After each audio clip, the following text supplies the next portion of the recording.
Lecture 11 Set Out Curve. बिस्मिल्लाहिर्रहमानिर्रहीम। लाइका instrument TS11 to TS15 की series हम डिस्कस कर रहे हैं। तो लास्ट लेक्चर में हमने लाइन को कवर किया और अब हम कर्व, गोलाई और इसके बारे में हम डिस्कस करेंगे कि कर्व को सेट आउट कैसे करें। याद करें कि हमने लाइन सेट आउट और लाइन मैयर दो ऑप्शन कवर किए थे। अब हम कर्व सेट आउट डिस्कस करेंगे इस लेक्चर में, और यहाँ पे हम गो टू वर्क में जाएंगे।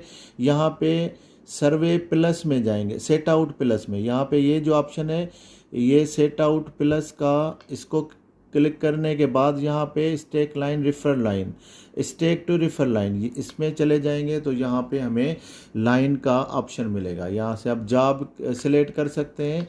अगर जॉब कोई और है, मैं इसी जॉब को कंटिन्यू कर रहा हूँ, तो उस जॉब के बाद मैं इसको लाइन को मैं ओके करता हूँ। तो यहाँ पे देखेंगे मेरे पास अगर यूज टू लाइन, अगर मेरे पास कुछ लाइनें मौजूद हैं तो मैं लाइन कर सकता हूँ, लेकिन अगर मेरे पास मौजूद नहीं है तो यहाँ पे मैं क्रिएट करता हूँ। तो ये मैं क्रिएट में चला गया। 2 पॉइंट है, तो ये 2 पॉइंट हमने लास्ट में स्ट्रेट लाइन में हमने कवर किए हैं। इसी को ही ओपन करेंगे। लास्ट में ये देखें आर्क 2 पॉइंट विथ रेडियस में ये एक ऑप्शन पड़ा हुआ है। अब यहाँ पे डिस्प्ले में भी देखेंगे 2 पॉइंट है और ये रेडियस है, इसके साथ में क्रिएट करूँगा। इसको ओके कर दिया है तो मुझे स्टार्ट पॉइंट पूछ रहा है, तो ये स्टार्ट पॉइंट में यहाँ से जॉब जो मैंने सिलेक्ट किए वहाँ से मैंने क्लिक कर दिया है और ओके कर दिया।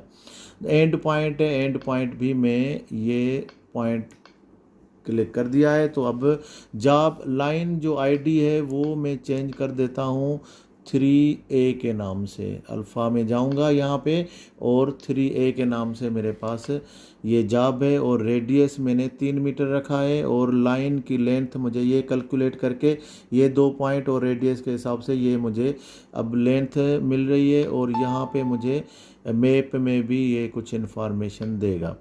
तो इसको मैं फिनिश कर दूंगा तो मेरी लाइन 3A क्रिएट हो गई। लाइन का ऑप्शन स्टेट नहीं है। अब यहाँ पे देखें आर्क है और इसकी लेंथ है, और इसको मैं ओके करूँगा तो मुझे सेट आउट पे लेकर जाएगा। यहाँ पे मुझे अलोंग टू डिस्टेंस कितने में जाना है और ऑफसेट कितना है और हाइट लेवल भी मुझे चाहिए तो मैं लगा सकता हूँ। तो फर्स्ट ऑफ ऑल मुझे यहाँ पे मैं 0.1 10 सेंटी आगे मुझे चाहिए कि मुझे पॉइंट एक मार्क करना है 10 सेंटी पे।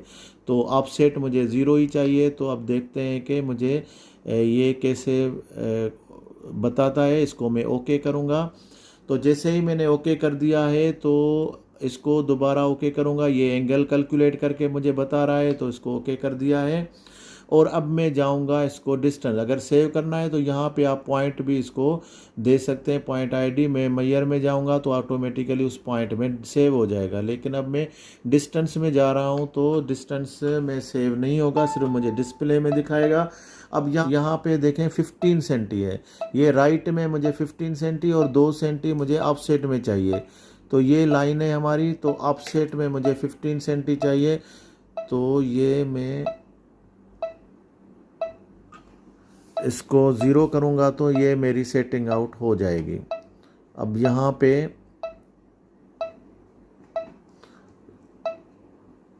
अब अगर प्रिज्म होगा तो मैं, क्योंकि नॉन रिफ्लेक्टर पे मैं काम कर रहा हूँ, तो यहाँ पे मुझे 2 सेंटी प्रिज्म को मैं बेक करूँगा। तो अब यहाँ पे पॉइंट देखेंगे बिल्कुल मेरा एग्जैक्ट 0 में लग गया है।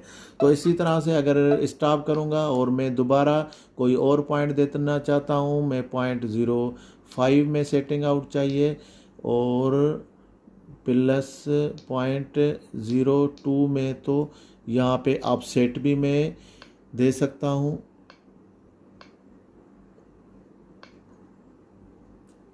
इसको ओके कर दिया और इसको डिस्टेंस में हमने क्लिक कर दिया है। तो अब ये मुझे बता रहा है कि 4 सेंटी मुझे वापस जाना है। वापस मैं 4 सेंटी में जाऊंगा और उसके बाद 5 मिली और भी है।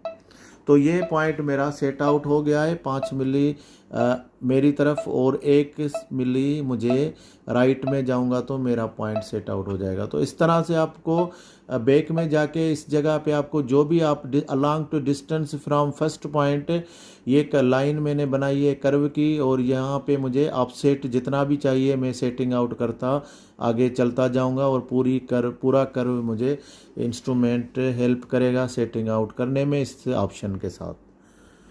तो हम नेक्स्ट में मैयर कर्व क्रिएट करेंगे और उसको देखेंगे कि जिस तरह लाइन सेट आउट और मैयर था, इस तरह कर्व सेट आउट हमने कवर कर लिया। नेक्स्ट में हम कर्व मैयर करना देखेंगे। हमारी टीम का हिस्सा बनने के लिए आपका शुक्रिया।